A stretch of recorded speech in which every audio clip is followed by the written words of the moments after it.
Selamat pagi Bapak Ibu dan Saudara yang kasih dalam Tuhan, Shalom dan selamat berjumpa kembali pada pagi hari ini. Seberapapun kita yang sudah hadir, saya ajak kita berdiri bersama-sama. Mari kita tunduk kepala. Adapun pertolongan kita datangnya dari Tuhan yang menciptakan langit bumi serta segala isinya. Tuhan yang setia dan tidak pernah meninggalkan perbuatan tangannya, tapi kekal sampai selama-lamanya. Turunlah atas saudara sekalian anugerah dan sejahtera dari Bapa, kasih karunia dari Tuhan Yesus Kristus, serta lawatan kuasa Roh Kudus curahkan atas kita, sementara kita beribadah pada saat ini. Amin. Bapa di surga, Bapa yang penuh kasih, kami bersyukur kepadamu Tuhan, karena kasih karunia Tuhan yang selalu kami rasakan hari demi hari. Dan saat ini kami datang ke hadapan-Mu, bukan karena kuat dan gagah kami, tetapi karena penyertaan Tuhan sempurna atas kami yang telah menyertai kami dan menolong kami.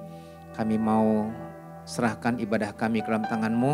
Kami mohon Tuhan melawat kami dan mengurapi kami.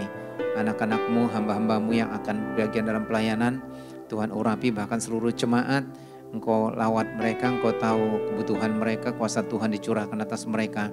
Dan juga untuk seluruh sarana prasarana yang kami gunakan, Tuhan akan kuduskan sehingga semuanya itu boleh menjadi alat di tangan Tuhan. Kami serahkan ibadah ini ke dalam tangan-Mu, di dalam nama Tuhan Yesus kami berdoa. Amin. Silakan duduk Bapak Ibu dan Saudara yang kasih dalam Tuhan. Shalom Bapak Ibu, saudara-saudari yang dikasihi oleh Tuhan. Kita bersyukur kita kembali sudah masuk ke bulan Juli. Kita bersyukur penyertaan Tuhan itu selalu ada buat kita dalam setiap perkara, dalam setiap hal yang kita alami. Tapi pada saat kita mungkin mengalami pergumulan, ada saatnya kita merasa lemah. Tapi kita punya Tuhan yang selalu beserta dengan kita, yang selalu dekat dengan kita, yang menjadi sahabat kita. Kemanakah aku dapat pergi menjauhi Roh-Mu Tuhan? Engkau itu sahabat kami, Engkau selalu dekat dengan kami. Sungguh besar untuk semua pengorbanan dan kasih setia-Mu buat kami. Terima kasih ya Tuhan, terima kasih.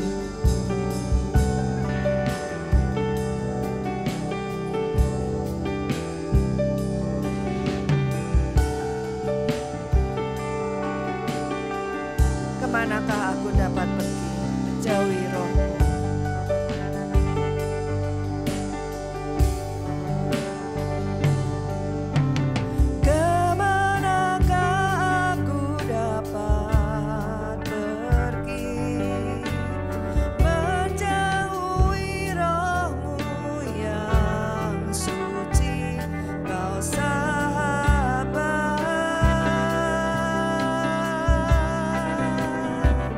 Dan Kau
dapat menyelami isi dan hati kita.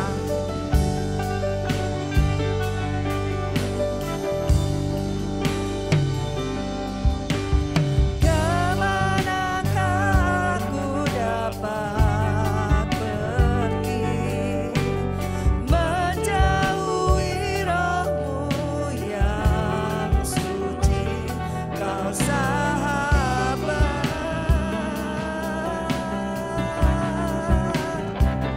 dan Kau dekat.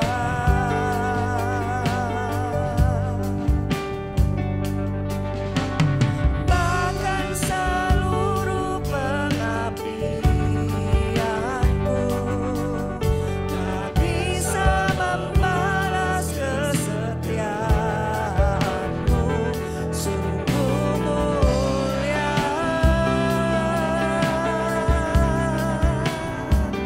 dan berharga, sungguh besar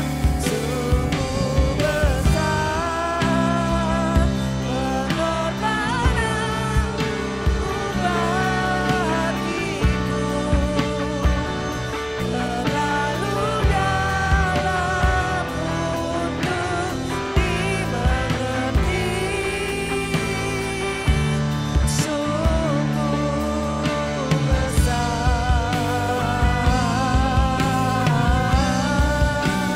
sungguh indah yang Kau pikirkan tentangku, takkan selami bagiku, sungguh indah, saya undang Bapak Ibu bangkit berdiri. Sungguh besar pengorbanan-Mu Tuhan. Terima kasih, kami sungguh bersyukur kanan-Mu bagiku, terlalu dalam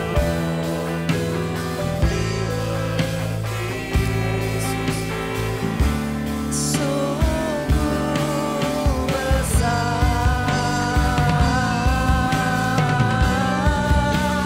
sungguh indah yang Kau pikirkan,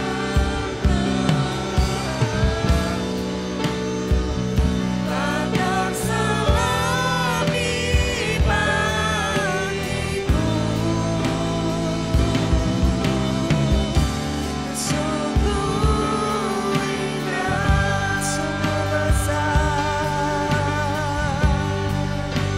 sungguh besar pengorbanan-Mu bagiku,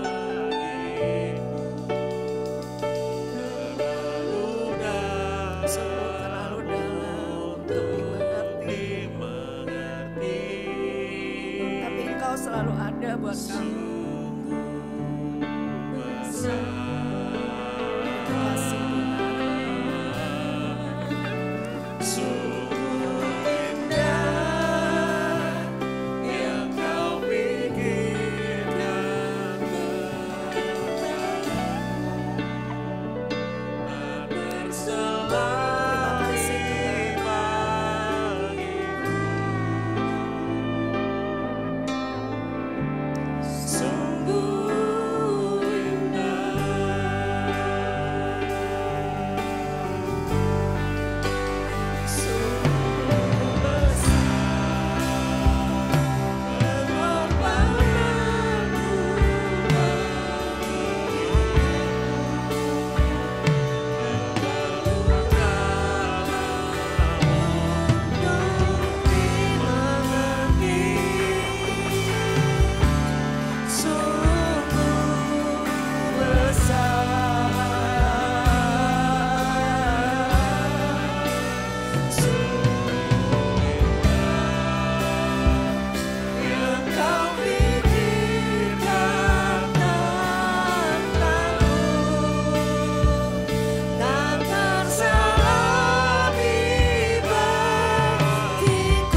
Kami bersyukur ya Tuhan.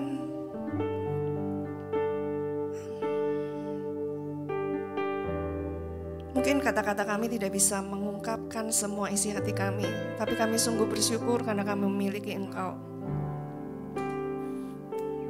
Engkau selalu ada buat kami. Dan terima kasih Bapak, kami percaya bahwa Engkau ada di tengah-tengah kami saat ini. Engkau yang melawat setiap kami. Apapun yang kami hadapi, apapun yang ada di hadapan kami, baik itu senang ataupun tidak menyenangkan, kami tahu bahwa Tuhan yang beserta dengan kami. Terima kasih Bapak.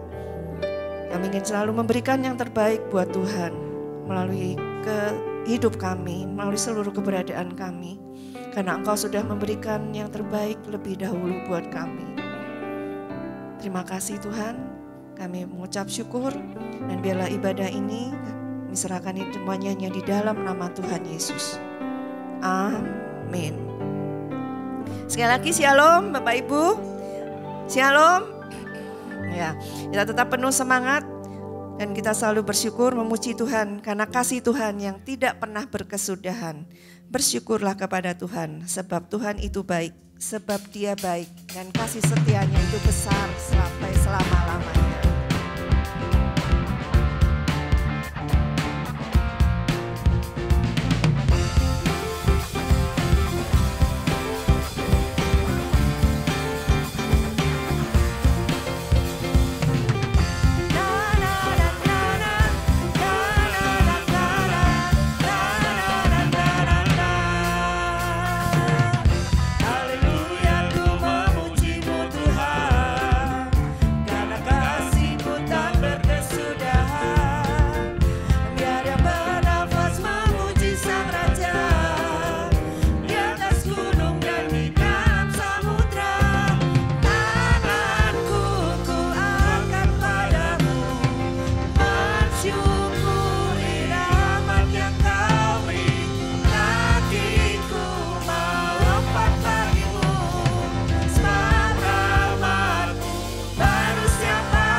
Tuhan selalu baik buat kita ya.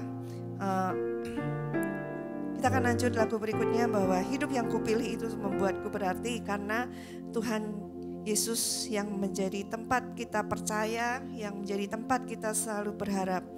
Dan kenapa? Karena Tuhan itu sahabatku, Dia yang selalu berada di sisiku, dan Dia yang menjadi sumber kuat kita.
Yesus yang menjadi sahabat kita selama-lamanya, dan tidak ada perkara yang tidak bisa kita bisa melalui bersama Tuhan, ya. Amin. Ya. Kita masih ingat untuk tema yang bulan kemarin yang berbicara tentang iman, dan pada saat ini kita juga akan belajar satu lagu baru yang untuk selalu mengingatkan kita untuk kita selalu punya iman kepada Tuhan dalam apapun segala keadaan. Ya, bagi Tuhan tak ada yang mustahil, dan semudah itu Tuhan bisa merubah keadaan. Yang Tuhan inginkan yaitu hanya kita tetap percaya, menyerahkan semua khawatir bagi kita. Mari kita belajar sama-sama. Semudah itu Tuhan merubah keadaan, tak mudah dimengerti perbuatan ajaibnya yang Tuhan hanyalah percaya. Serahkan semua khawatir kepadanya. Semudah itu, semudah itu Tuhan merubah keadaan. Tak mudah dimengerti perbuatan ajaibnya. Yang Tuhan inginkan hanyalah percaya. Serahkan semua khawatir kepadanya. Semua mendatangkan kebaikan. Takkan goyah imanku pada Tuhan. Tak ada sesuatu yang Tuhan tak mampu. Percaya, Yesus pasti buka jalan. Percaya, tak ada sesuatu yang Tuhan tak mampu, karena Tuhan yang buka jalan. Itu Tuhan merubah keadaan. Tak mudah dimengerti perbuatan ajaibnya. Yang Tuhan inginkan hanyalah percaya. Serahkan semua khawatir kepadanya. Semudah itu, semudah itu Tuhan merubah keadaan. Tak mudah dimengerti perbuatan ajaibnya. Yang Tuhan inginkan hanyalah percaya. Serahkan semua khawatir kepadanya. Semua mendatangkan kebaikan. Takkan goyah imanku pada Tuhan. Tak ada sesuatu yang Tuhan tak mampu. Percaya, Yesus pasti buka jalan. Semua mendatangkan kebaikan. Goyah imanku pada Tuhan. Tak ada sesuatu yang Tuhan tak mampu. Percaya, Yesus pasti buka jalan. Semua mendatangkan kebaikan. Takkan goyah imanku pada Tuhan. Tak ada sesuatu yang Tuhan tak mampu. Percaya, Yesus pasti buka jalan. Sekali lagi, semua mendatangkan kebaikan. Semua mendatangkan kebaikan. Takkan goyah imanku pada Tuhan. Tak ada sesuatu yang Tuhan tak mampu. Percaya, Yesus pasti buka jalan. Percaya, Yesus pasti buka jalan.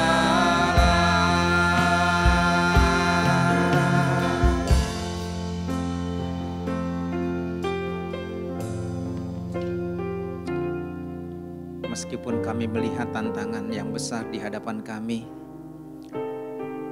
bahkan jalan yang terjal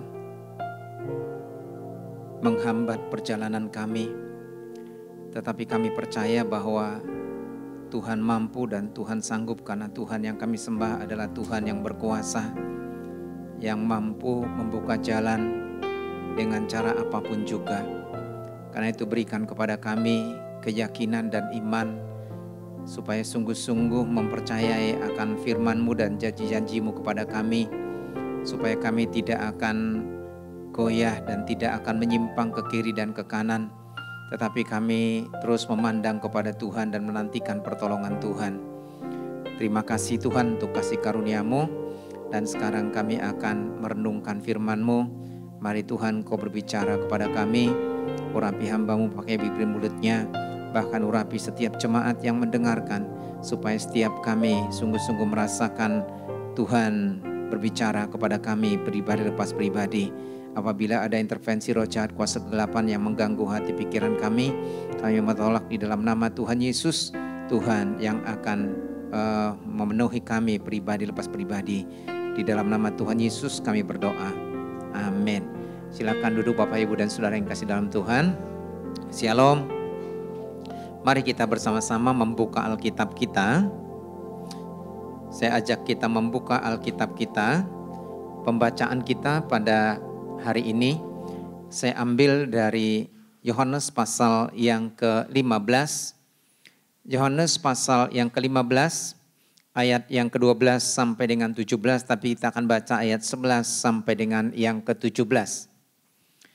Yohanes pasal yang ke-15 ayat yang ke-11 sampai dengan 17. Adapun judul dari perikop ini adalah perintah supaya saling mengasihi. Saya akan baca ayat 11, Bapak Ibu akan membaca ayat 12, dan kita akan membaca firman Tuhan ini secara bergantian. Ayat yang ke-11, semuanya itu kukatakan kepadamu, supaya sukacitaku ada di dalam kamu, dan sukacitamu menjadi penuh.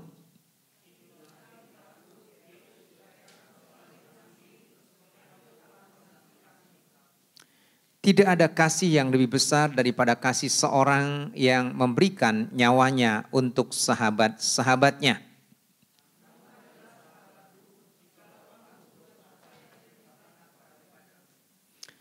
Aku tidak menyebut kamu lagi hamba, sebab hamba tidak tahu apa yang diperbuat oleh tuannya, tetapi aku menyebut kamu sahabat, karena aku telah memberitahukan kepada kamu segala sesuatu yang telah kudengar dari Bapa-Ku.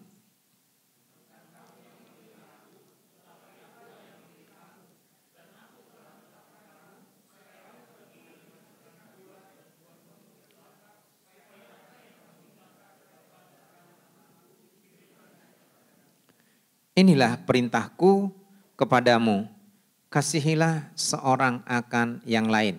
Yang menjadi ayat emas kita ada ayat yang ke-14.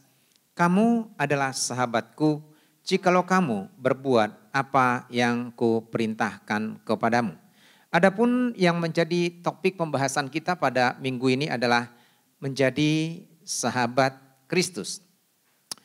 Barangkali di kalangan anak-anak muda kita sering mendengarkan istilah best friend forever atau mungkin disingkat dengan BWF.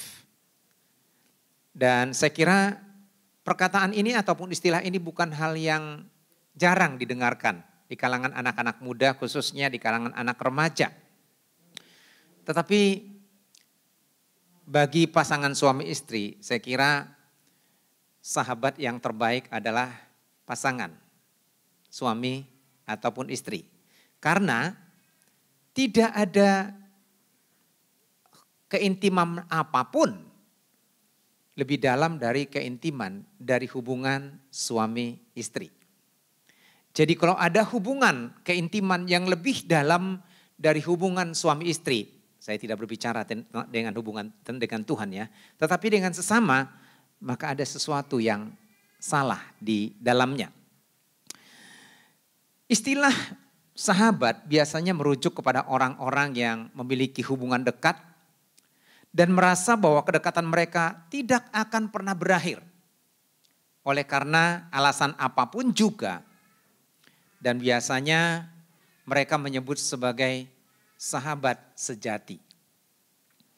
Dan mereka yang memiliki hubungan sahabat sejati bukan sekedar tahu nama, alamat, atau hobi, tetapi lebih mendalam daripada itu.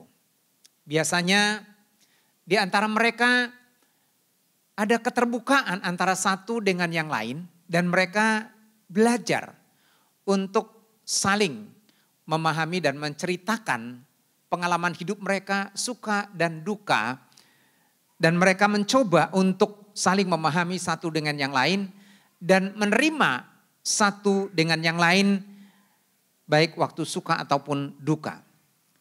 Dan barangkali tidak salah kalau persahabatan dengan teman di dunia ini didasarkan kepada hubungan simbiosis mutualisme. Hubungan yang saling menguntungkan antara satu dengan yang lain. Dan biasanya kalau tidak ada sesuatu yang menguntungkan dalam hubungan itu, maka mereka tentu tidak akan pernah membangun persahabatan. Tetapi karena mereka merasakan saling menguntungkan, saling membutuhkan satu dengan yang lain, maka mereka mengikat persahabatan mereka. Walau kadang-kadang mereka mengikrarkan persahabatan yang sejati, tetapi seringkali oleh karena faktor-faktor tertentu itu menyebabkan persahabatan menjadi hancur berantakan. Ya, saya masih mengingat ada seorang anak remaja saya yang menjadi seorang hamba Tuhan sekarang ini. Jadi dia pernah bercerita kepada saya, dia pernah menjadi seorang ketua remaja.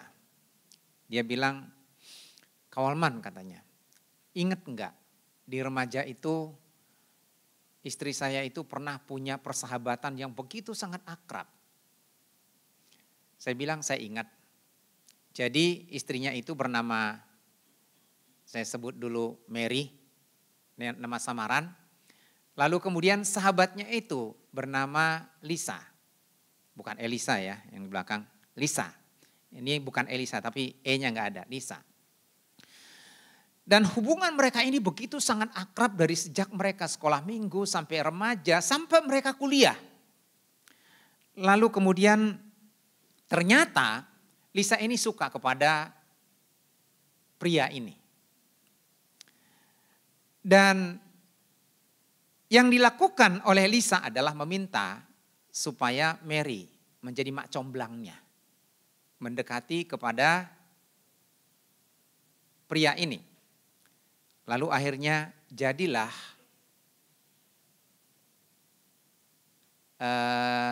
Mary dengan pria ini. Jadi bukan dengan Lisa. Jadi persahabatan mereka akhirnya menjadi pudar oleh karena masalah cinta. Itu tidak jarang terjadi. Tetapi ternyata di balik rahasia itu ada sesuatu yang lain yang saya dapatkan. Setelah bertahun-tahun, lalu dia berkata kepada saya, Kak katanya, tahu nggak? Salah satu yang menjadi penyebabnya saya tidak jadi dengan Lisa adalah karena kokohnya mengancam saya. Jadi dia bilang, jangan pernah dekati adik saya.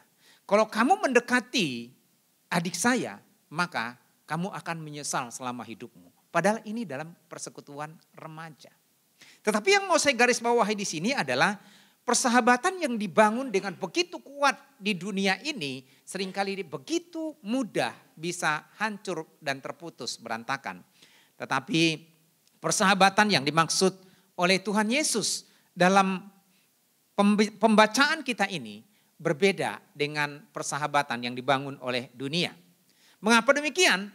Salah satunya adalah karena persahabatan yang dilakukan oleh Yesus bukan didasarkan kepada hubungan simbiosis mutualisme ataupun hubungan saling menguntungkan, Sebab sebenarnya tidak ada sesuatu yang menguntungkan dari kehidupan kita di mata Tuhan. Karena kita ini adalah orang lemah, kita ini adalah orang berdosa, dan tidak ada yang diharapkan mungkin secara positif dalam kehidupan kita. Karena manusia telah dikuasai oleh dosa, diperbudak oleh dosa, tetapi meskipun manusia tidak layak, meskipun manusia tidak pantas, meskipun tidak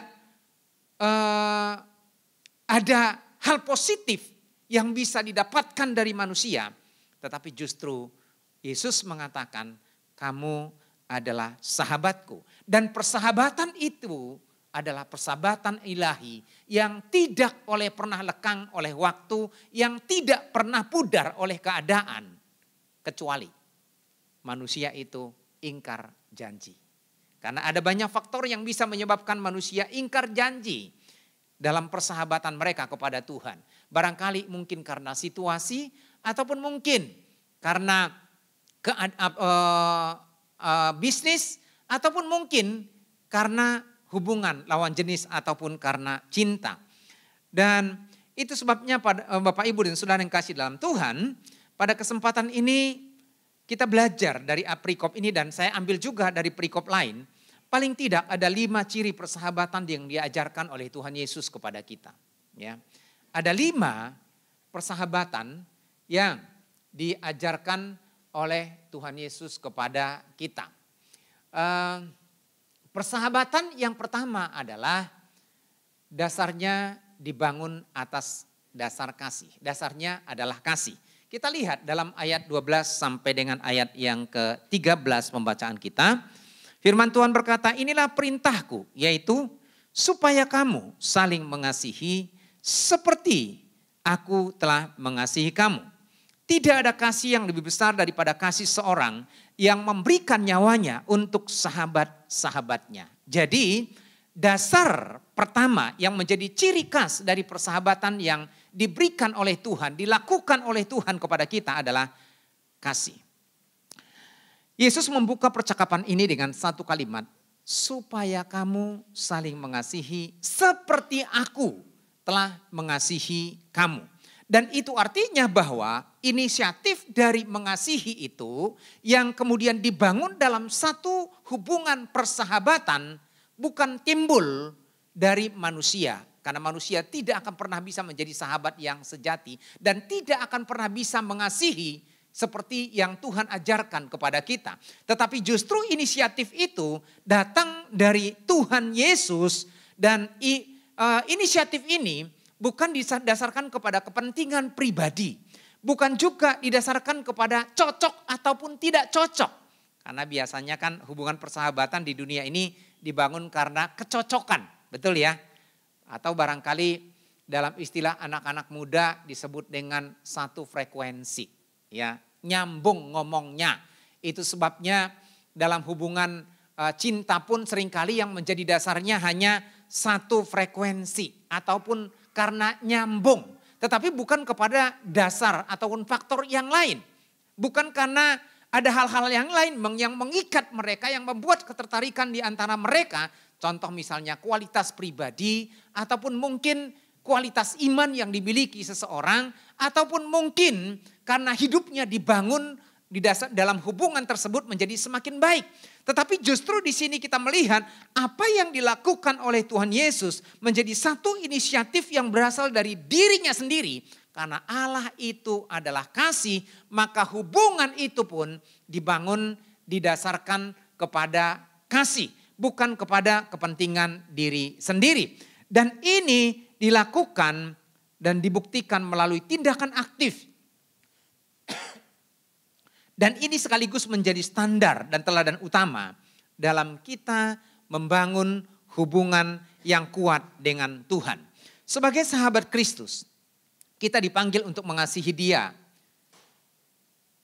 Sebab Dia terlebih dahulu mengasihi kita. Dan standar dari kasih yang Tuhan inginkan bagi kita adalah kasih yang telah ditunjukkan oleh Yesus kepada kita. Bukan dibangun atas relasi karena kepentingan. Bukan juga karena kenyamanan. Bukan juga karena faktor keuntungan yang didapatkan dari situ. Tetapi ketulusan oleh karena Dia sungguh-sungguh mengasihi kita. Nah, di tengah-tengah dunia yang penuh dengan relasi yang palsu, kepalsuan dan egoisme pada masa kini, ya. Karena kita menemukan di dunia ini ada banyak kepalsuan ya Bapak Ibu ya. Kepalsuan dalam hubungan berpacaran, biasanya kepalsuan itu barangkali salah satu pihak karena ada faktor X, ya mungkin karena kaya, atau mungkin ada faktor-faktor yang lain, ya bukan karena cinta ataupun kasih yang sesungguhnya. Tetapi ada kepentingan pribadi, ada kepentingan dunia, ada kepentingan materi yang diharapkan dan diinginkan di situ. Sehingga hubungan mereka bukan didasarkan kepada ikatan yang kuat karena kasih, tetapi justru karena ada maunya dan dibangun akhirnya dalam kepalsuan. Dan biasanya dengan berjalannya waktu, maka kepalsuan itu pasti akan nyata, kelihatan.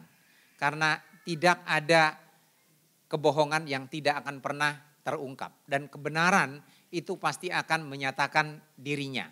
Tetapi kalau kita memperhatikan dalam hubungan yang kita hadapi sehari-hari, banyak orang memang menunjukkan kepalsuan. Tidak hanya di dalam dunia bisnis, tapi juga dalam dunia rohani. Ya, saya masih mengingat beberapa waktu yang lalu, beberapa tahun yang lalu. Barangkali saya pernah bercerita dengan hal ini. Saya kira lebih tua, lebih lama dari umurnya Selin. Jadi waktu itu,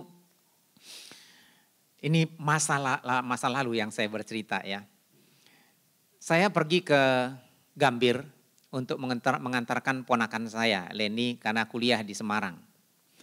Pada saat dia naik kereta, saya mau pulang, tiba-tiba saya mendapatkan 1 unit handphone. Dan handphone itu dibandingkan dengan handphone saya, 4 kali lipat harganya lebih mahal.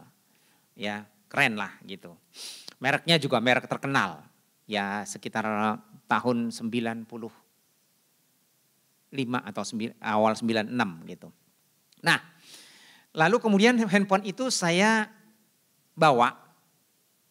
Dan setelah itu saya waktu itu ngajar PA. Saya lupa hari Selasa kalau nggak salah di gereja. Pada saat selesai PA tiba-tiba ada yang menghubungi saya. Ada bunyi di telepon itu, bukan menghubungi saya. Bunyi di telepon itu saya angkat.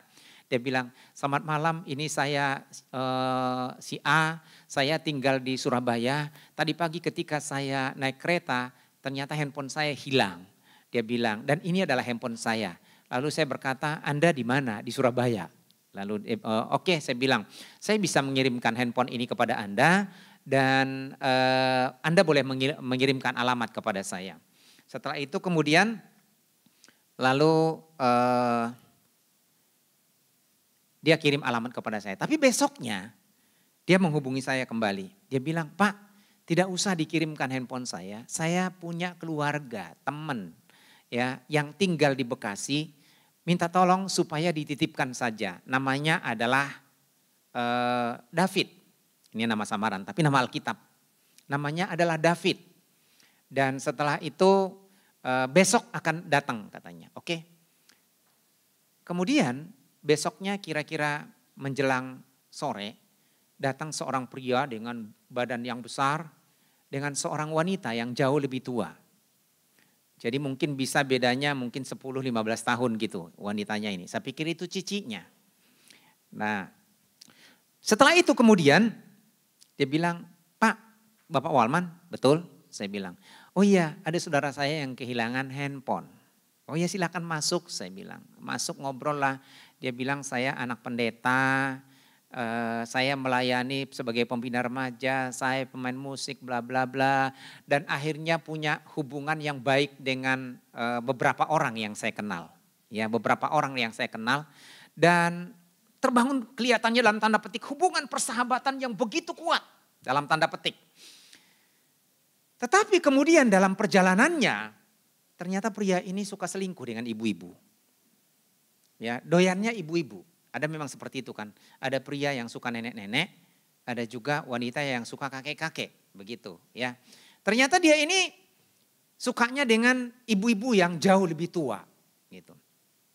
Dan setelah saya tahu, kalau di gereja Bapak Ibu, wah kayaknya paling rohani semuka bumi ini. Angkat tangan, berbahasa roh, penyembahan luar biasa, glory, haleluya. Pokoknya orang yang begitu sangat rohani. Ternyata siapa yang dia kenal berhubungan dengan orang yang lebih tua, wanita-wanita, dia embat semua. Tukang selingkuh.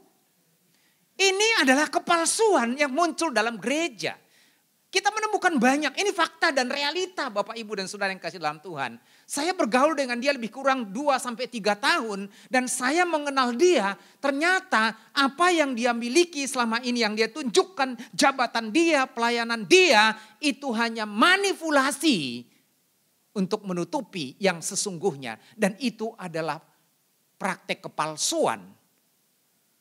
Membangun persahabatan dalam kepalsuan, tetapi ada udang di balik rempeyek. Itu nyata. Tetapi Yesus tidak seperti itu. Dia memiliki kasih yang tulus kepada kita. Bukan karena kepentingan pribadi. Bukan karena hubungan simbiosis mutualisme.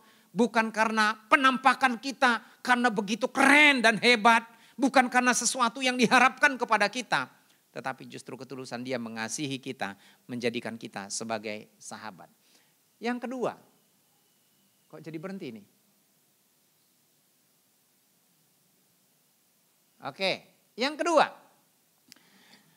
Yang kedua adalah ciri kasih yang ditunjukkan oleh Yesus adalah rela berkorban. Nah kita lihat Bapak Ibu, dalam Yohanes 15 ayat yang ke-13. Tidak ada kasih yang lebih besar daripada kasih seorang yang memberikan nyawanya untuk sahabat-sahabatnya. Persahabatan bukan sekedar kata-kata, tetapi membuktikannya melalui pengorbanan. Dalam Alkitab, gagasan tentang persahabatan disebutkan berulang kali. Dan Yesus mempertegas dalam ayat yang ke-13 ini. Dia berkata bahwa tidak ada kasih yang lebih besar daripada kasih seorang yang memberikan nyawanya untuk sahabatnya. Jadi pengorbanan, tindakan adalah bukti nyata dari persahabatan yang dibangun atas dasar kasih. Tidak lama kemudian Yesus membuktikan ucapannya ketika dia ditangkap, dihina, disiksa, diludahin dan disalibkan. Dan dia memilih untuk mati bagi kita, supaya kita yang adalah sahabat-sahabatnya bisa memiliki hidup yang kekal. Dia harus menyerahkan tubuh dan nyawanya, harga dirinya, zona kenyamanannya untuk kita sebagai sahabat-sahabatnya. Dan ini adalah puncak dari kasih Kristus. Ia tidak hanya berkata-kata tentang cinta dan kasih, tetapi membuktikannya melalui pengorbanannya di atas kayu salib. Dia telah mengorbankan apapun yang dia punya. Bukan karena kita layak. Bukan karena kita pantas untuk mendapatkannya. Bukan juga sebagai satu keharusan, kewajiban untuk dia lakukan karena hutang ataupun membalas kebaikan kita. Tetapi semata-mata pengorbanan yang tidak bersyarat, dan pengorbanan itu harus dibayar dengan harga yang sangat mahal. Memang tidak dapat dipungkiri bahwa dalam membangun hubungan persahabatan ada liku-likunya. Ya. Persahabatan itu tidak selalu mulus. Ya barangkali kalau kita menghubungkan hubungan kita dengan Kristus, kalau Kristus tentu tidak akan pernah berubah. Dan dia juga tidak akan pernah berliku. Tetapi manusia itu seringkali memang menghadapi liku-liku kehidupan. Dan liku-liku kehidupan itu seringkali mempengaruhi hubungan persahabatan di antara kita dengan Tuhan. Dalam permata yang diadakan pada hari Kamis yang lalu, kita berbicara tentang tahan uji dalam iman. Coba kita berpikir sejenak dan merenungkan Bapak Ibu. Kenapa? Dalam kehidupan kita sehari-hari, kita hanya merenungkan, kita hanya memikirkan, kita hanya memprotes, kita hanya memperpanjang kepada Tuhan kalau kita sedang mengalami masalah ataupun pergumulan dan tantangan. Sebenarnya berbicara tentang ujian hidup tidak hanya berbicara tentang masalah, pergumulan dan beban hidup. Tapi berbicara tentang ujian hidup juga keberhasilan, kebahagiaan dan kesuksesan. Coba kita melihat, membandingkan Bapak Ibu, bagaimana seorang Ayub yang tahan uji dalam iman. Yang pertama, ketika dia menjadi orang yang hebat, sukses dalam keluarga, sukses dalam pekerjaan, sukses dalam usaha, sukses dalam manajemen kepemimpinan, maka itu menjadi ujian iman bagi dia. Tetapi keberhasilan, kesuksesan, dan kebahagiaan yang dia punya, itu tidak pernah menggoyahkan imannya. Dan dia lulus dari keberhasilan dan kesuksesan yang dia punya. Dan ketika dia sedang mengalami sukses, berada di dalam puncak karir dan keberhasilan, lalu Tuhan bertemu dengan iblis. Lalu Tuhan berkata kepada kepada iblis, "Iblis, jelek banget ya namanya ya, iblis. Susah juga nyebutnya, jelek juga ya, ya harus lengkap, iblis gitu. Kamu lihat Ayub yang kukasihi enggak?" "Oh iya tentu lihat," katanya. Iblis kan selalu mengamati kan, siapa yang bisa diterkam, mau dimakan. Gitu. "Oh lihat," Tuhan bilang, "dia adalah hambaku yang sangat setia, taat, dan dia adalah hambaku yang luar biasa." Lalu kemudian iblis berkata, "Coba dah Tuhan, kau ambil apa yang ada pada dia. Pasti dia akan ingkar janji, pasti kesetiaannya akan berubah, pasti dia akan mengutuki engkau." Lalu Tuhan berkata, "Okelah kalau begitu, silakan kau lakukan. Tapi satu perkara, engkau tidak boleh mencabut nyawanya." Lalu kemudian pergilah iblis mengambil semua apa yang dipunya oleh Ayub. Yang pertama yang dia ambil adalah semua harta bendanya habis ludes. Yang kedua adalah 10 anaknya juga meninggal. Dan yang ketiga adalah semua sahabat-sahabatnya juga justru menghakimi dia, menyalahkan dia dan lain sebagainya. Dan yang terakhir, yang seharusnya menjadi sahabat sejatinya adalah istrinya pun menyuruh dia untuk mengutuki Tuhan. Kutukilah Tuhanmu itu. Sekarang kamu sudah begini melarat, badanmu sudah begini. Apa yang lagi kamu harapkan? Tapi kemudian Ayub berkata, "Dengan telanjang aku dilahirkan ke dunia ini, maka dengan telanjang juga aku akan kembali kepadanya. Tuhan yang memberi, maka Tuhanlah yang juga akan mengambil. Terpujilah Tuhan." Dan persahabatan Ayub dengan Tuhan ternyata tidak digoyahkan oleh keberhasilan, kesuksesan, maupun kegagalan dan kehancuran.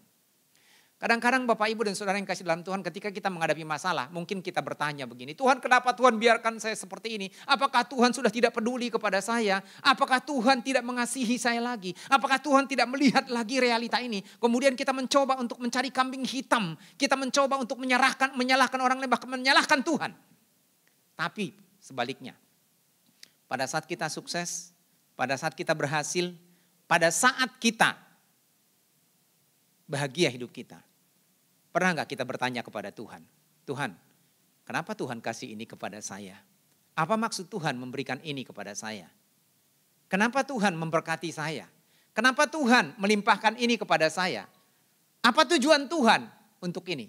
Coba Bapak Ibu, kita mencoba adil, seimbang dalam perjalanan kehidupan kita. Supaya persahabatan kita ini bukan hanya untuk menguntungkan kita semata-mata, tetapi kita mengingat persahabatan yang sejati dengan Tuhan seperti yang Tuhan ajarkan kepada kita. Bukan pada saat kita senang saja. Kadang-kadang Bapak Ibu dan Saudara yang kasih dalam Tuhan, pada saat kita mengalami pergumulan dan masalah dalam hidup kita, orang menjauh dari kita. Mereka berkata tidak mengenal kita lagi. Tetapi pada saat kita berhasil, pada saat kita masih produktif, pada saat kita masih jaya-jayanya, orang akan mengakui kita teman, orang akan mengakui kita sahabat, orang akan mengakui kita keluarga.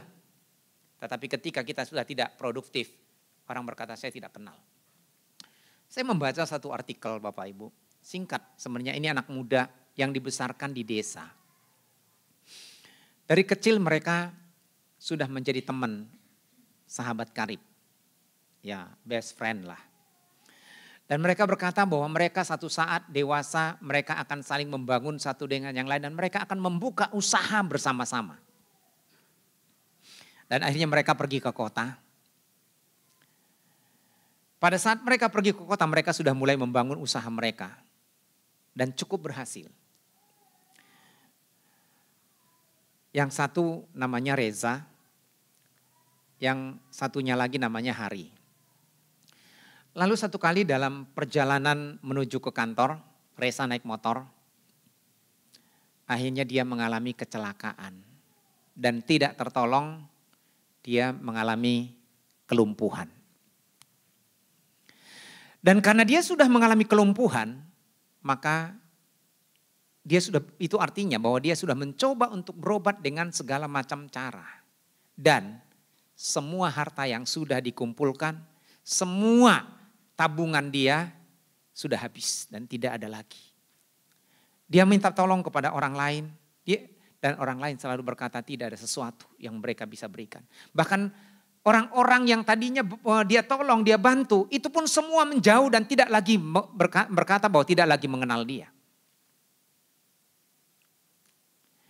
Tetapi sahabat dia bernama Reza, hampir setiap minggu dia datang melihat sahabatnya dalam kondisi sudah tidak berdaya lagi dan tidak punya uang. Lalu melihat situasi itu, Reza berpikir, karena dia tahu memang sudah tidak ada biaya lagi. Dia punya motor satu-satunya. Lalu kemudian dia jual. Lalu diserahkan kepada Hari. Dia berkata, ini ada berkat. Bisa dipergunakan. Mungkin bisa sedikit meringankan bebannya. Terus kemudian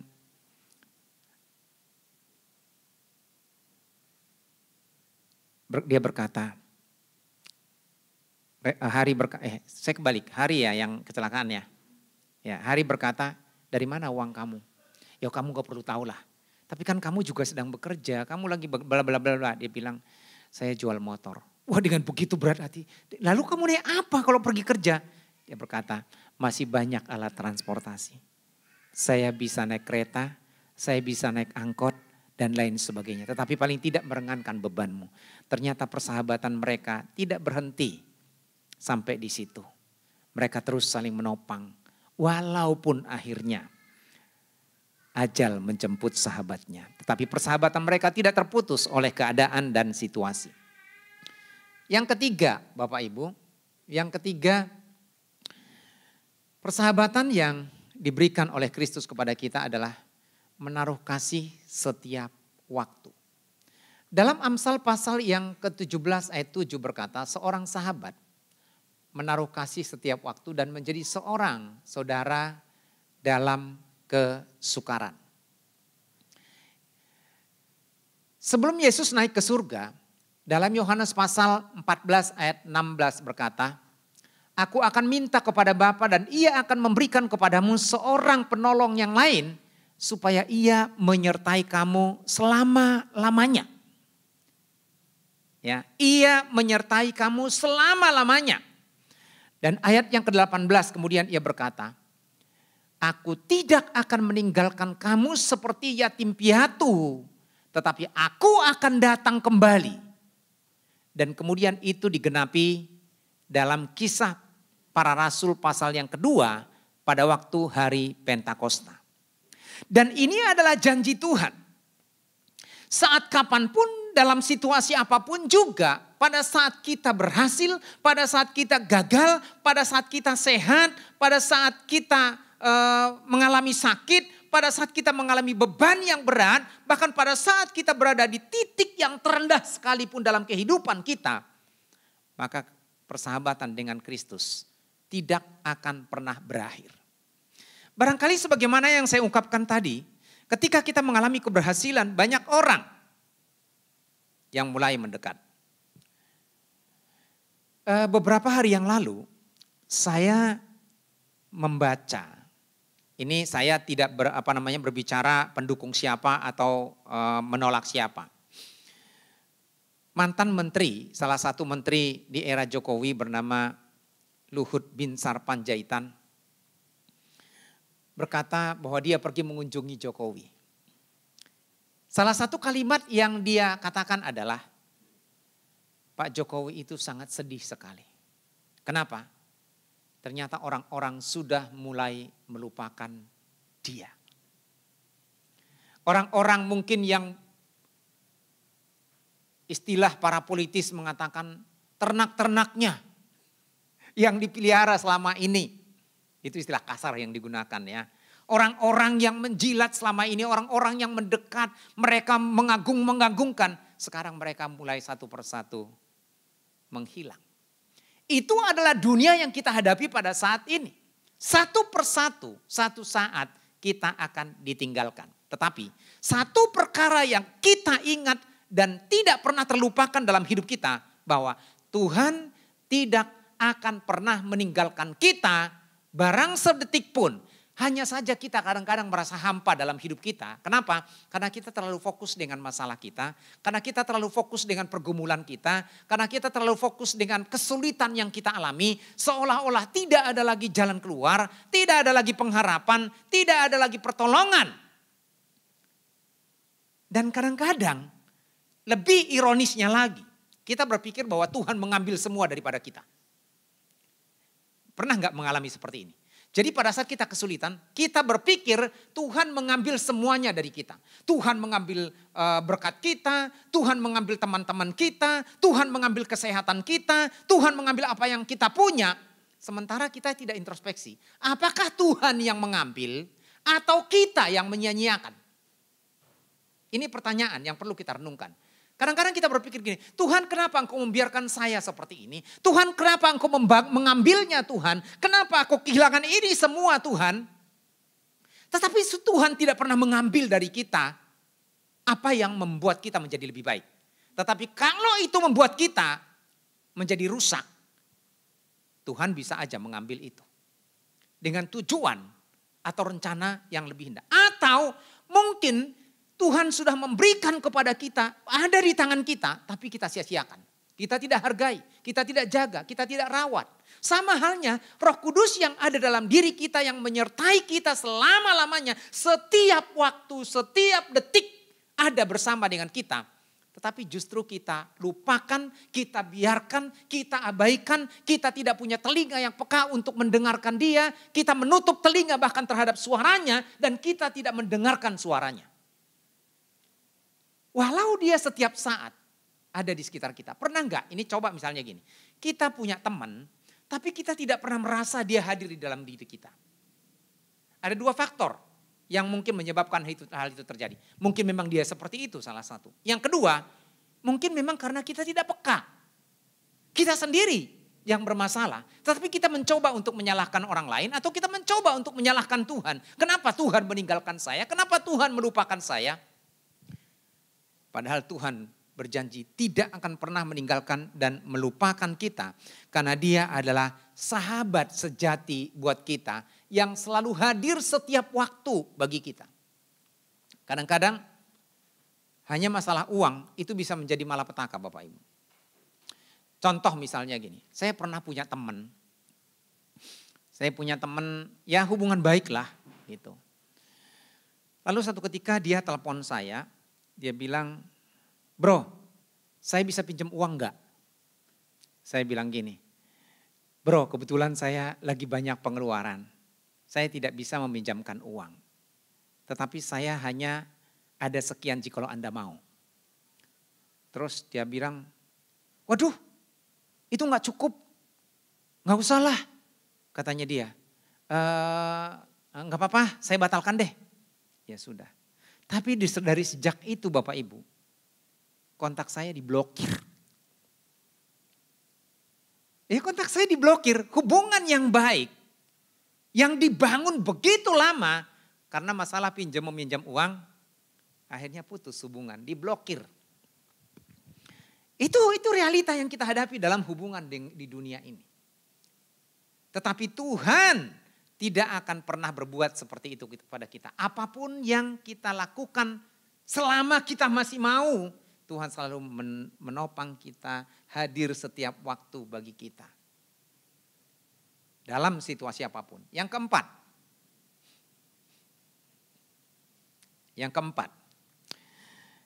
Persahabatan yang diajarkan oleh Tuhan Yesus adalah selalu berusaha menjadikan kita lebih baik. Oke. Hal yang pertama yang diberikan oleh Tuhan Yesus ketika persahabatan itu dibangun adalah status kita berubah. Betul ya? Dia mengatakan, aku tidak menyebut kamu lagi sebagai hamba, tetapi aku menyebut kamu sahabat. Ayat 13 Bapak Ibu, coba kita lihat Bapak Ibu. Ayat 14, kamu adalah bukan itu. Ayat 15, aku tidak menyebut kamu lagi hamba, sebab hamba tidak tahu apa yang diperbuat oleh tuannya, tetapi aku menyebut kamu sahabat. Ya, jadi status kita berubah. Kalau dalam persahabatan dunia, status berubah enggak? Enggak. Sahabat tetap sahabat, begitu kan, teman tetap teman, dan bisa berubah malah menjadi lebih buruk. Ya, tidak jarang persahabatan dibangun akhirnya menjadi pasangan suami istri. Ada yang seperti itu, ya. Nah, tetapi pada umumnya persahabatan itu tidak kekal dan persahabatan itu tidak mengubah status. Tapi justru persahabatan dengan Kristus itu mengubah status kita. Nah, tetapi ini yang mau saya garis bawahi. Amsal pasal 27 ayat 5 sampai 6 berkata, lebih baik teguran yang nyata-nyata daripada kasih yang tersembunyi. Seorang kawan memukul dengan maksud baik. Tetapi seorang lawan mencium secara berlimpah-limpah. Ketika saya membaca kata mencium ini, saya ingat dengan Yudas. Apa yang dilakukan oleh Yudas? Yudas itu adalah murid Tuhan Yesus yang dekat dengan Tuhan Yesus. Walaupun Tuhan Yesus pasti mengatakan di sini kamu adalah sahabatku. Tetapi justru persahabatan yang dilakukan oleh Tuhan Yesus kepada Yudas diakhiri dengan pengkhianatan. Karena dia mencium Yesus lalu menjual Yesus. Seorang sahabat tidak ingin kalau sahabatnya akan terpuruk atau jatuh ke dalam jurang keburukan. Ada kalanya tidak cuma memberikan dorongan dan semangat buat kita, tetapi juga akan menegur kita kalau kita melakukan kesalahan ataupun keburukan. Meski memang menerima teguran kadang tidak mengenakan, tetapi justru seorang sahabat sejati akan memberikan teguran nyata-nyata supaya sahabatnya tidak hancur, tidak gagal, tidak rusak. Walau teguran itu tidak enak ya Bapak Ibu ya. Betul enggak? Tidak enak teguran itu. Tetapi perlu kita ingat, salah satu kenapa kita tidak kecewa, kenapa kita tidak sakit hati, kenapa kita tidak akar pahit kepada orang yang menegur kita adalah karena tujuannya adalah untuk memperbaiki, meningkatkan kehidupan kita. Supaya kita tidak jatuh, supaya kita tidak terpuruk. Karena dia mengasihi kita. Sama halnya orang tua. Orang tua karena sayang kepada anaknya, maka orang tua tidak akan pernah membiarkan anaknya jatuh kepada kehancuran, hidup dalam keburukan. Tapi belum tentu Bapak Ibu, apakah itu anak ataupun teman ketika menerima teguran, orang bisa mencak-mencak. Bahkan tidak jarang ada terjadi kehilangan nyawa gara-gara teguran. Ada banyak dalam berita-berita yang kita lihat, kita dengar. Kehilangan nyawa seseorang melakukan penganiayaan kepada orang tertentu, kepada atasannya, kepada istrinya, dan lain sebagainya. Karena mendapatkan teguran.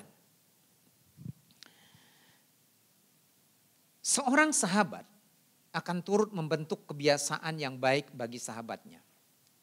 Amsal pasal yang ke-13 ayat 20 berkata, siapa yang bergaul dengan orang bijak akan menjadi bijak, tetapi seorang yang berteman dengan orang bebal akan malang. Bukan akan Surabaya ya. Seorang yang bergaul dengan orang bebal akan malang. Mengalami kemalangan ya dalam hidupnya. Kenapa begitu? Karena Perjanjian Baru dalam Korintus juga mengatakan bahwa pergaulan yang buruk akan merusak kebiasaan yang baik. Coba kita introspeksi masing-masing. Dengan siapa kita pernah bergaul dan pengaruhnya bagaimana kepada kita. Pernah nggak kita bergaul dengan orang berpendidikan, orang hebat, orang punya moralitas yang baik, punya kehidupan rohani yang baik, dan bagaimana pengaruhnya terhadap kita? Atau sebaliknya, kita punya teman, kelakuannya buruk, moralnya buruk, sikapnya buruk, ngomongnya jorok, dan apa pengaruhnya kepada kita? Bapak Ibu yang mengalami. Ada satu kalimat yang menarik berkata, orang yang paling dekat denganmu akan ikut mempengaruhi pola pikirmu. Jadi orang terdekat kita pasti akan mempengaruhi pola pikir kita. Persahabatan tidak cuma berbagi cerita tetapi juga berbagi kebiasaan. Kalau kita menjadi atau memilih sahabat yang gemar berjudi, maka bisa saja kita hanyut dalam perjudian. Atau seorang yang gemar main game, ini mungkin masih lebih simpel. Maka kita juga bisa tertarik kepada game. Orang yang gemar main gaplek, kita bergaul setiap hari dengan main gaplek, ikut main gaplek. Orang yang gemar main biliar, kita bergaul dengan orang main biliar, satu saat pasti kita akan pergi ke tempat biliar. Sampai kepada hal-hal yang ekstrim, itu bisa terjadi. Itu sebabnya seharusnya orang yang normal, berpikir objektif dan realistis, membangun hidup ini menjadi lebih baik, akan memilih orang yang tepat, yang memberikan pengaruh positif dalam hidupnya. Ketika dia sudah melihat bahwa hubungan itu membawa pengaruh negatif, maka dia akan berkata stop. Tapi banyak orang menikmatinya juga kan? Betul nggak? Banyak orang menikmati. Sudah tahu itu menghancurkan, sudah tahu itu buruk, tapi masih diikutin juga. Saya masih ingat Bapak Ibu ketika saya masih kecil dari SD, SMP, SMA. Semua teman saya itu ngerokok. Karena saya nggak ikut merokok, saya dibilang banci. Nggak merubah saya juga sampai hari ini jadi banci. Karena saya nggak merokok, apakah kemudian merokok itu membuat orang lebih kekar? Yang tidak merokok itu lebih kemayu? Enggak juga. Dan pasti tidak. Nah, tetapi yang mau kita lihat di sini adalah ketika kita bergaul dengan Tuhan, maka persahabatan itu akan membangun kebiasaan-kebiasaan positif yang bisa diwujudkan dalam berbagai hal. Dalam perkataan kita, dalam perbuatan kita, dalam kekuatan kita, semangat kita. Tetapi seberapa banyak kita benar-benar merefleksikan persahabatan kita dengan Kristus. Kalau sahabat dengan Kristus pasti selalu kangen ya. Betul ya Bapak Ibu ya. Kan hadir setiap waktu dan berusaha untuk membawa dampak positif. Tuhan hadir setiap waktu buat kita, berusaha untuk membawa dampak positif ke dalam kehidupan kita. Tapi apakah kita berespon secara positif juga? Atau kita kabur? Kadang-kadang memang hidup ini tidak adil di hadapan Tuhan. Tidak adilnya kita yang tidak adil, bukan Tuhan tidak adil. Kita yang tidak adil. Terakhir Bapak Ibu.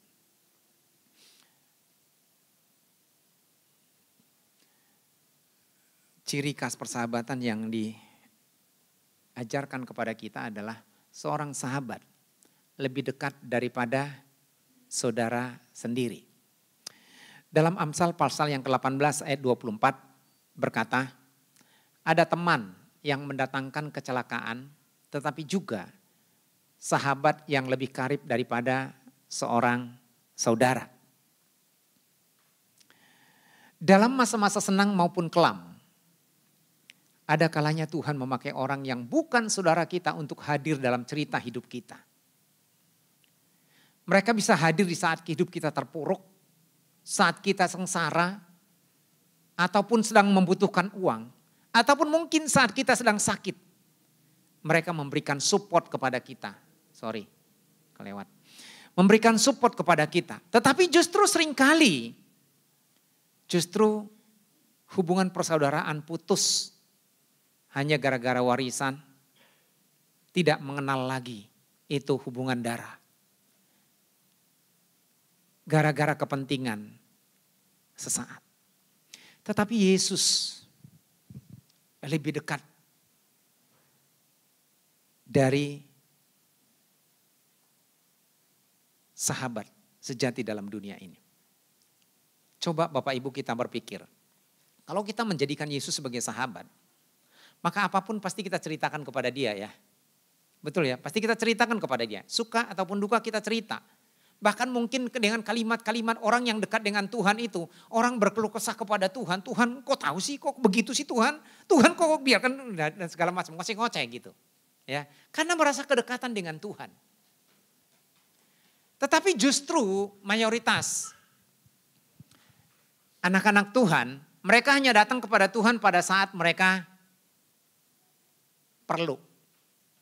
Mereka datang kepada Tuhan pada saat mereka dalam kesulitan ataupun mengalami himpitan. Tapi pada saat mereka berhasil, pada saat mereka sukses, apakah mereka masih datang kepada Tuhan? Nah, saya dalam hidup saya Bapak Ibu, hubungan yang sedekat apapun, ada hal-hal yang saya tidak cerita.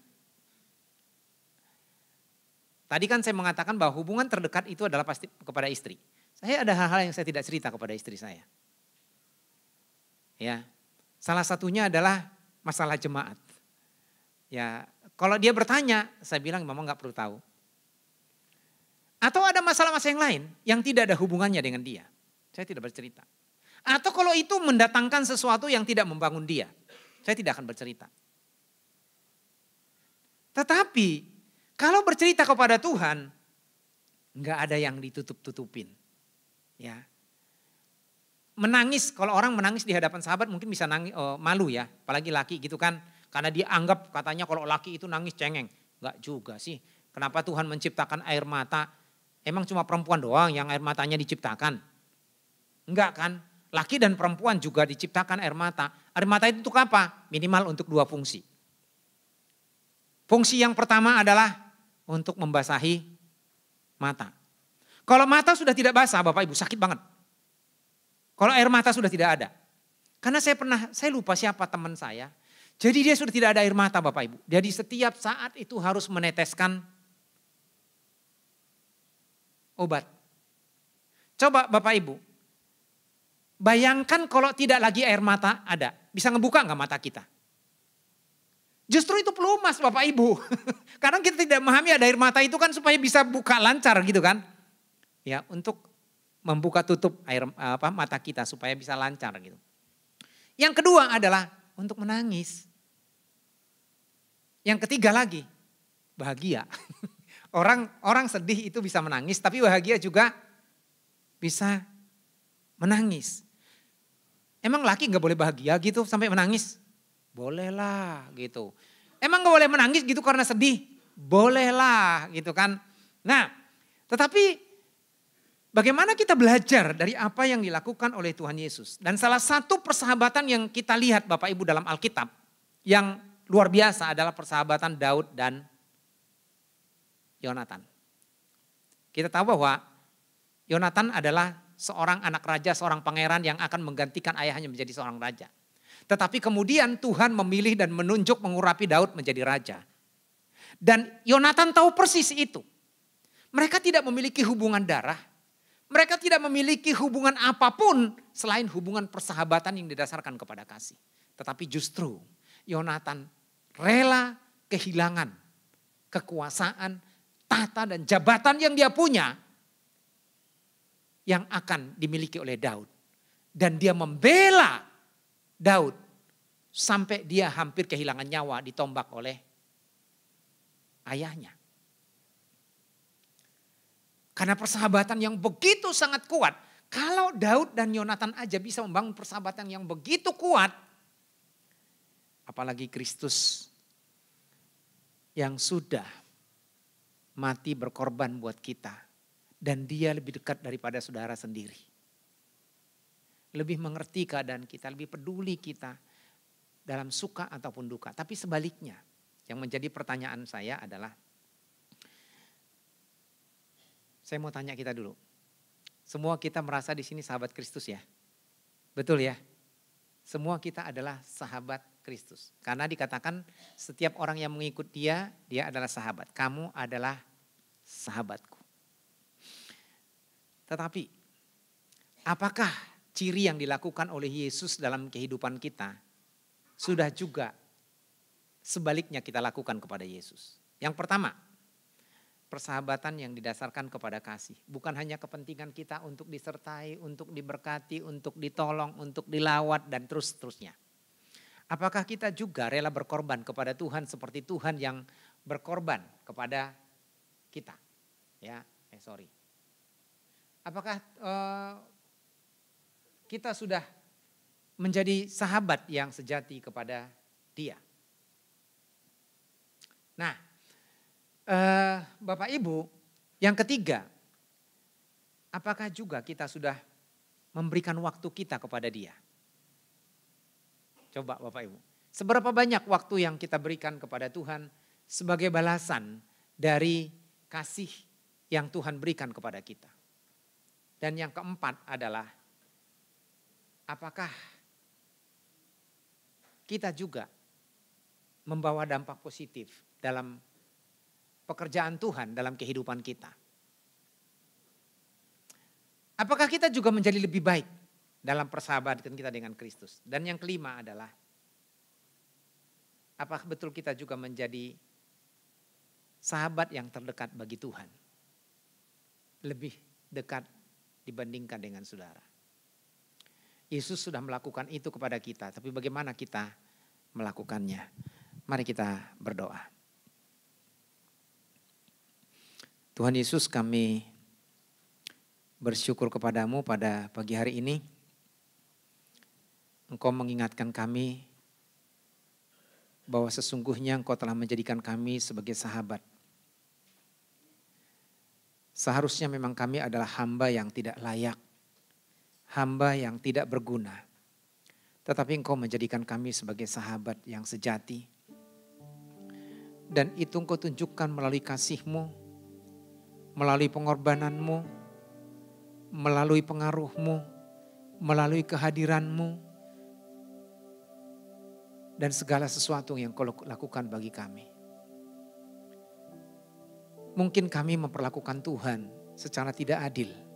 Tuhan telah memberikan yang terbaik kepada kami, tetapi kami sebagai sahabat, justru kami hanya menikmati apa yang Tuhan berikan kepada kami, tetapi kami tidak memberikan apa yang seharusnya kami berikan sebagai sahabat. Mampukan kami menjadi sahabat-Mu yang sejati. Dalam suka ataupun duka, kami ada bersama dengan Engkau. Telinga kami peka mendengarkan suara-Mu. Dan kami terus akan berkorban untuk pekerjaan-Mu. Terima kasih Tuhan buat firman-Mu. Kau akan terus membimbing kami. Dalam nama Tuhan Yesus kami berdoa. Amin. Waktu selanjutnya saya kembalikan.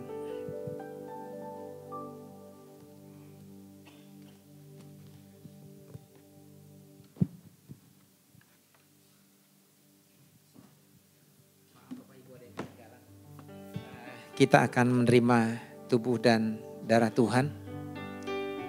Kita akan menerima perjamuan kudus untuk mengingat kembali korban Kristus di atas kayu salib yang telah mati buat kita. Namun sebelum kita menerima tubuh dan darah Tuhan, kita merenungkan firman Tuhan. Firman Tuhan berkata bahwa jadi barang siapa dengan cara yang tidak layak makan roti atau minum cawan Tuhan, ia berdosa terhadap tubuh dan darah Tuhan. Karena itu hendaklah tiap-tiap orang menguji dirinya sendiri, dan baru sesudah itu ia makan roti dan minum dari cawan itu. Kami persilakan untuk pelayan perjamuan kudus maju ke depan.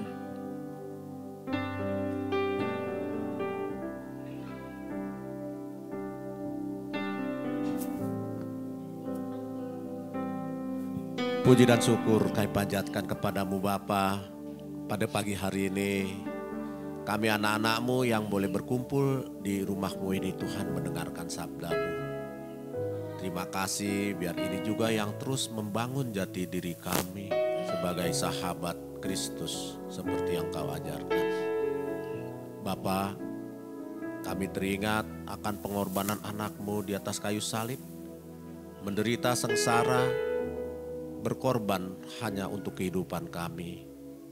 Terima kasih, biarlah terus ini kami boleh ingat sepanjang hidup kami akan pengorbananmu ya Tuhan. Ketika kami menjauh daripadamu, biarlah Tuhan Engkau boleh terus membimbing kami. Apapun keadaan kami saat ini, kuatkan kami selalu Tuhan untuk tetap hidup bersandar kepadamu. Di hadapan kami ini ada roti sebagai tubuhmu yang tercabik-cabik di atas kayu salib. Anggur sebagai darah yang tercurah dari atas kayu salib. Layakkan kami Tuhan boleh memakan dan meminumnya. Agar segala pengorbanan Tuhan, kematianmu di atas kayu salib itu menyatu di dalam diri kami. Dan kami juga boleh mendapatkan memperoleh kebangkitan hidup. Dan ini juga yang membawa kami terus semakin percaya berpengharapan kepada Tuhan. Terima kasih Bapa, saatnya kami boleh memakan roti dan meminum anggur. Di dalam nama Yesus Kristus kami ucap syukur. Amin. Jemaat yang dikasih oleh Tuhan, di hadapan kita ada roti yang melambangkan akan tubuh Kristus dan air anggur yang melambangkan darah Kristus. Terimalah sebagai peringatan akan Dia. Kami harap anak-anak tidak mengambilnya sebab mereka tidak mengerti arti perjamuan kudus dan penebusan darah Kristus. Inilah tubuh Kristus, bagi-bagikanlah.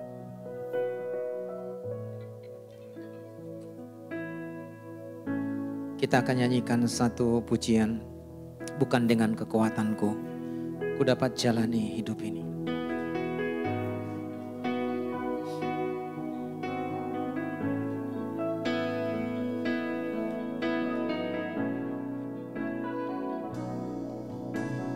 Bukan dengan kekuatanku, ku dapat jalani hidupku tanpa Tuhan yang di sampingku. Ku tak mampu sendiri.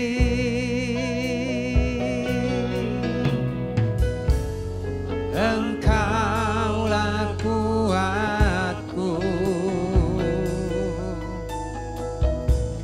yang menopangku. Ku pandang wajah-Mu dan berseru,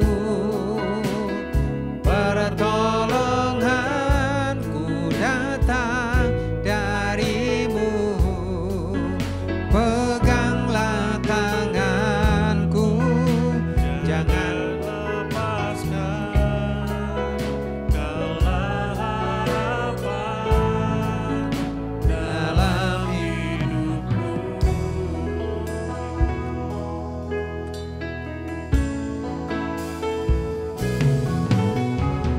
Bukan dengan kekuatanku,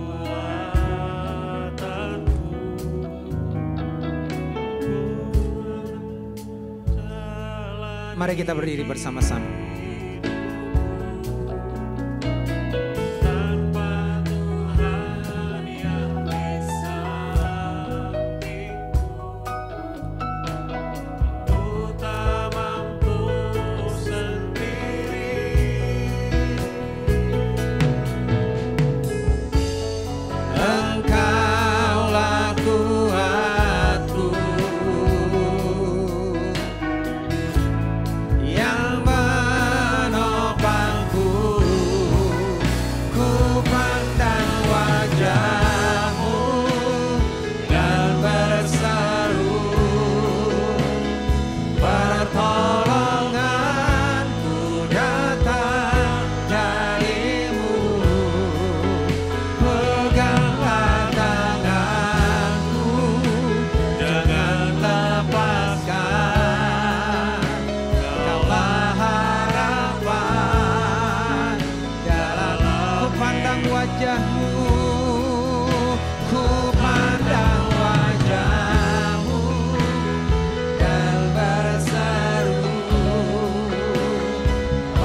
Sementara kita angkat roti di tangan kanan kita, kita mengingat korban Kristus di atas kayu salib. Tubuhnya tercabik-cabik, lambungnya tertusuk. Dia mengalami sengsara dan menderita supaya kita hidup sebagai sahabat yang seharusnya kita dihukum. Firman Tuhan berkata, sebab apa yang telah kuteruskan kepadamu telah aku terima dari Tuhan. Itu bahwa Tuhan Yesus pada malam waktu ia diserahkan mengambil roti. Dan sesudah itu ia mengucap syukur atasnya. Ia memecah-mecahkannya dan berkata, inilah tubuhku yang diserahkan bagi kamu. Perbuatlah ini menjadi peringatan akan aku. Kami bersyukur kepadamu Tuhan. Terima kasih buat pengorbananmu. Engkau telah berkorban bagi kami supaya kami beroleh hidup yang kekal. Mari kita pecah-pecahkan bersama-sama dan kita makan di dalam nama Tuhan Yesus Kristus.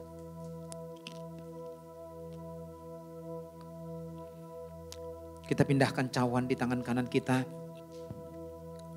mengingatkan kita akan darah Kristus yang tertumpah dari tubuhnya. Darah yang suci yang menyucikan hidup kita. Darah yang kudus yang menguduskan kita. Dan darah yang mahal untuk membayar dosa-dosa kita. Firman Tuhan berkata, demikian juga yang mengambil cawan sesudah makan lalu berkata, cawan ini adalah perjanjian baru yang meteraikan oleh darahku. Perbuatlah ini setiap kali kamu minumnya menjadi peringatan akan aku. Kami bersyukur kepadamu Tuhan. Karena kami berharga di mata Tuhan, maka Tuhan sudah membayar dosa-dosa kami dan menebus kami. Ajar kami untuk tetap setia kepada Tuhan dan menjadi pelaku firman-Mu. Mari kita minum bersama-sama di dalam nama Tuhan Yesus Kristus. Mari kita berdiam diri sejenak. Terima kasih Tuhan. Engkau menjadi sahabat yang terbaik bagi kami. Dikala kami lemah, Tuhan menguatkan kami. Dikala kami salah, Tuhan menegur kami. Kau memperbaiki sikap dan kelakuan kami. Dikala kami juga gagal, Tuhan memberikan dukungan kepada kami. Dikala kami jatuh, Tuhan mengangkat kami. Dalam kesendirian kami, Engkau hadir, memberikan penghiburan dan mendampingi kami selalu. Terima kasih Tuhan. Kuatkan, teguhkan iman kami supaya kami juga menjadi sahabat yang sejati buat Engkau. Di dalam nama Tuhan Yesus kami berdoa. Amin. Sementara cawan-cawan akan dikumpulkan, kita akan membaca pengakuan iman Gereja Isa Al-Masih. 3, 2, 1. Aku percaya bahwa Alkitab Perjanjian Lama dan Baru adalah firman Allah yang diilhamkan, tidak berubah dan tidak mungkin salah. 2. Aku percaya kepada Allah yang Maha Esa, Khalik langit dan bumi, yaitu Allah Bapa, Putra dan Roh Kudus. 3. Aku percaya Tuhan Yesus Kristus Putra Allah yang tunggal, yang telah menjadi manusia, dilahirkan oleh perawan Maria dan mati di atas kayu salib karena dosa-dosa kita, dikuburkan, bangkit pada hari ketiga, lalu naik ke surga, duduk di sebelah kanan Allah, Bapa dan Allah akan datang kembali. 4. Aku percaya pada Roh Kudus dengan kepribadian dan pekerjaannya pada zaman ini. 5. Aku percaya bahwa manusia telah berdosa, sebab itu harus bertobat dan percaya kepada Tuhan Yesus Kristus sebagai juru selamat pribadi untuk pengampunan dosa. Yang keenam, aku percaya bahwa baptisan air adalah perintah Tuhan Yesus Kristus, bahwa cara pelaksanaan baptisan air adalah secara selam. 7. Aku percaya bahwa perjamuan suci adalah perintah Tuhan Yesus Kristus untuk memperingati kematiannya dengan makan roti dan minum air anggur. 8. Aku percaya bahwa kesembuhan ilahi berdasarkan bilur-bilur dan pengorbanan Kristus di kayu salib. 9. Aku percaya akan baptisan Roh Kudus dengan tanda dan manifestasi karunia Roh Kudus dan buah Roh Kudus. 10. Aku percaya kepada bangkitan dari kematian bagi orang percaya untuk kehidupan kekal dan bagi orang yang tidak percaya untuk penghukuman kekal. 11. Aku percaya bahwa gereja pada hakikatnya adalah tubuh Kristus, merupakan kesatuan rohani orang-orang beriman yang menjadi garam dan terang dunia ini dengan Tuhan Yesus Kristus sebagai kepala gereja. 12. Aku percaya bahwa persepuluhan adalah milik Tuhan yang wajib kita kembalikan kepadanya. Tuhan Yesus memberkati. Silakan duduk Bapak Ibu.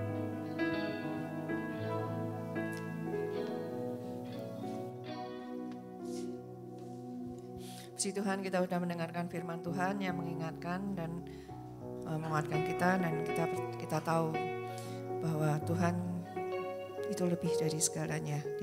Dia ada dekat kita. Ada beberapa pengumuman. Kita bersyukur juga kalau pada hari Sabtu kemarin, Sabtu minggu pertama ibadah wanita sudah terlaksana, dan kita juga bersyukur karena kemarin juga merupakan ibadah perdana untuk kaum pria. Dan untuk berikutnya kami tetap mengharapkan kehadiran ibu-ibu, para wanita ya, tidak terbatas ibu-ibu, tapi para wanita di dalam ibadah kaum wanita setiap Sabtu minggu pertama, dan juga untuk para kaum pria untuk ibadah kaum pria yang akan diumumkan lebih lanjut untuk pelaksanaan teknisnya nanti. Ya. Dan kegiatan sepekan ada Permata pada hari Kamis, doa malam pada hari Jumat, dan ibadah anak-anak juga pada hari Minggu. Kemudian ada pengumuman yang berikutnya, yaitu dari PRBK akan mengadakan kunjungan ke panti asuhan. Jadi di sini ada pengumpulan dana atau bisa juga bentuk barang seperti ATK, sembako, buku, tas, pakaian bayi, popok bayi, dan yang lain-lainnya. Dan untuk lebih jelasnya nanti bisa menghubungi baik saudara Stephen dan saudara Steve. Pengumpulan akan diterima paling lambat pada tanggal 20 Juli. Yang berulang tahun pada minggu ini, yaitu kami mengucapkan seluruh jemaat dan majelis mengucapkan selamat ulang tahun kepada Bapak Irwan Kusnadi di belakang, kepada Bapak Simatupang tidak hadir, dan kepada Saudara Samuel. Ya. Kami selamat ulang tahun ya Bapak-bapak dan Saudara. Tuhan memberkati, Tuhan berikan berkat memimpin dalam pekerjaan, dalam pelayanan, dan juga untuk masa depannya. Dan kita akan menyanyikan sebuah pujian.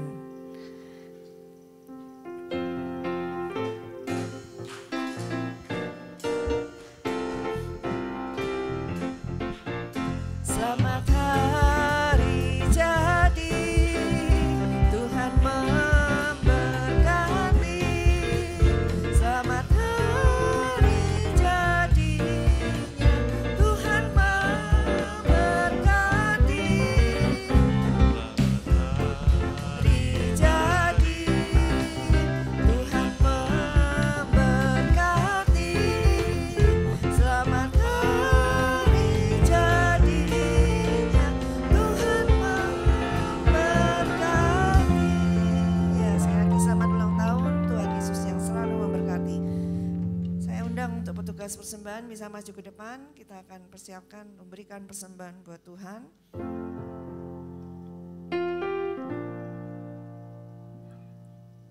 Oke, doa persembahan akan dipimpin oleh Bapak Arthur. Mari kita bersama doa. Bapa kami dalam surga, terima kasih Yesus, terima kasih Bapa untuk segala berkat-Mu Tuhan, untuk segala penyertaan-Mu atas kami Tuhan, kami bisa berkumpul di tempat ini Bapa untuk bersekutu, dan juga untuk memuji nama-Mu Tuhan lebih tinggi lagi Bapa. Dan juga setelah ini Tuhan, kami akan melakukan persembahan kami Tuhan, memberikan sedikit dari apa yang kami miliki Tuhan untuk pemulihan kerajaan-Mu di tempat ini Bapa. Sekiranya Tuhan Kau bisa menutup bungkus setiap persembahan kami ini Tuhan, agar kerajaan-Mu di tempat ini, terlebih lagi di gereja Salmasi ini Tuhan, bisa memuliakan-Mu lebih lagi dan menjadi rumah berkat dimanapun kami berada. Ya Bapa dalam surga, terima kasih Yesus, kami serahkan semuanya dalam kasih Tuhan. Hanya dalam nama anak-Mu Yesus Kristus kami berdoa ucap syukur. Haleluya. Amin. Ada satu sobatku yang setia, yang tidak pernah meninggalkan diriku. Di waktu aku susah, waktu sendirian, Dia yang selalu menemani, yaitu namanya Yesus.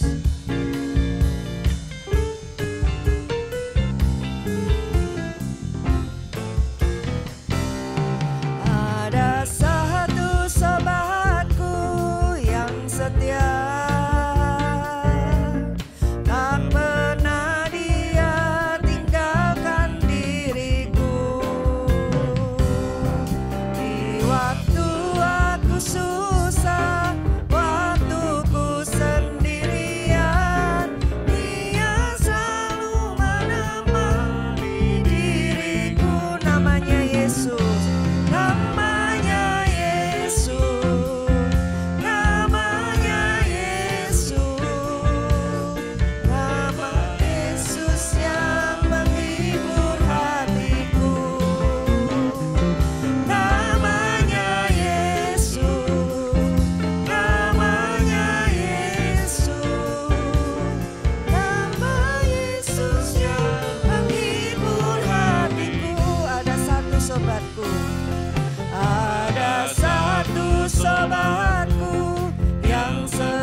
dulu Bapak Ibu bangkit berdiri. Namanya Yesus, namanya Yesus, nama Yesus yang menghibur hatiku. Namanya Yesus, namanya Yesus, nama Yesus yang menghibur hatiku. Nama Yesus yang menghibur hatiku. Nama Yesus yang menghibur hatiku. Benar Tuhan, Kau adalah penghiburan kami. Karena Engkau tahu apa yang terbaik bagi kami dan Engkau selalu ada bagi kami. Itu sebabnya Engkau selalu terus akan mengingatkan kami supaya kami tidak lari kepada perkara dunia ini atau mengandalkan manusia. Tetapi kami boleh terus mengandalkan Tuhan dan dekat dengan Tuhan sehingga kami mampu dan kuat dalam menghadapi setiap pergumulan beban hidup kami. Kami bersyukur untuk ibadah pada hari ini dan kerinduan kami semua yang kami lakukan dapat menjadi rupa yang harum di hadapan Tuhan. Engkau memberkati rekan-rekan anak-anakmu yang sudah melayani. Engkau akan terus mengurapi mereka dalam pelayanan, memberkati mereka dalam keluarga, pekerjaan, dalam studi, bahkan dalam setiap langkah-langkah mereka. Kami juga bersyukur untuk semua jemaat Kau yang akan terus memeliharakan dan memberkati mereka. Dan kuasa Tuhan selalu nyata dalam hidup mereka, baik dalam keluarga, dalam pekerjaan, bahkan dalam setiap langkah-langkah mereka. Kau tahu apa yang mereka butuhkan, Tuhan menyediakan. Kami berdoa Tuhan buat jemaat yang tidak hadir pada hari ini, lawat mereka, ingatkan mereka supaya mereka tetap hidup dalam persekutuan dengan Tuhan dan mereka boleh merindukan Tuhan dalam hidup mereka dan semakin setia kepada Tuhan. Apabila ada yang sedang undur dari hadapan-Mu, bangkitkan kembali iman mereka dan biar roh mereka kembali menyala-nyala. Kami berdoa juga buat jemaat yang sedang sakit. Kami menyerahkan untuk Pak Mutar Siahaan. Kami berdoa juga buat Bapak Pangeribuan yang sedang dirawat di rumah sakit. Kau tahu akan keberadaan mereka dan Kau juga tidak kekurangan cara untuk melawat mereka. Karena itu kami berdoa di dalam nama Tuhan Yesus, bilur-bilur Tuhan Yesus boleh menyembuhkan mereka sehingga mereka boleh mengalami kuasa Tuhan dan kesembuhan boleh terjadi. Demikian juga ya jemaat yang saat ini sedang mengalami pergumulan. Tuhan Kau berbelas kasihan kepada mereka, Kau lawat mereka, Kau jamah mereka Tuhan. Engkau akan tolong mereka Tuhan. Kami menyerahkan untuk keluarga Pak Rudy Brian, kami menyerahkan juga untuk keluarga Pak Jole. Tuhan akan memberkati mereka. Engkau Tuhan akan hadir di tengah-tengah mereka dalam setiap langkah-langkah mereka. Kami juga bersyukur untuk saudara-saudara kami yang berulang tahun pada minggu ini. Baik untuk Pak Irwan Kusnadi, untuk Bapak Simatupang dan juga untuk Saudara Samuel. Kau yang akan memberkati mereka. Berikan kesehatan, kekuatan dan berkat-berkat-Mu dilimpahkan. Bahkan dengan bertambahnya usia mereka, mereka boleh lebih dalam mengasihi Tuhan dan lebih dalam mengenal Engkau dan semakin dewasa di dalam Tuhan. Demikian juga kami berdoa Tuhan untuk bangsa dan negara kami. Kami mohon lawatan Tuhan di tengah-tengah bangsa ini, di tengah-tengah situasi yang tidak menentu. Ada begitu banyak masalah yang timbul, situasi ekonomi yang semakin sulit. Tetapi kalau Tuhan yang berperkara, maka semuanya akan mampu dilewati. Karena itu lawat dan urapi para pemimpin kami supaya mereka bekerja dengan sungguh-sungguh untuk kepentingan bangsa ini. Dan akhirnya apabila sebentar kami akan meninggalkan tempat ini, kami mohon Tuhan memberkati kami.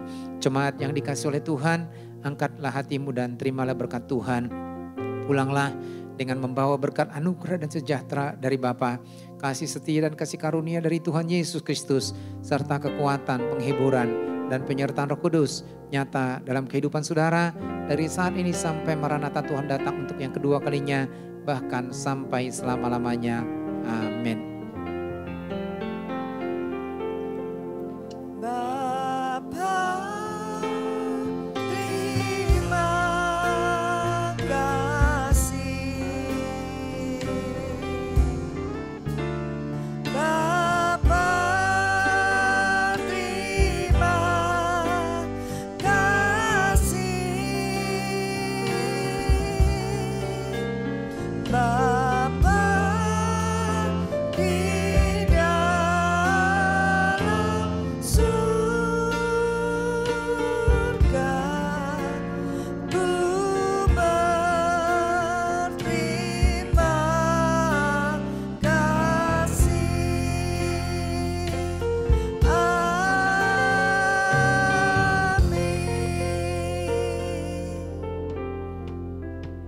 Selamat hari Minggu, Tuhan Yesus memberkati kita semua.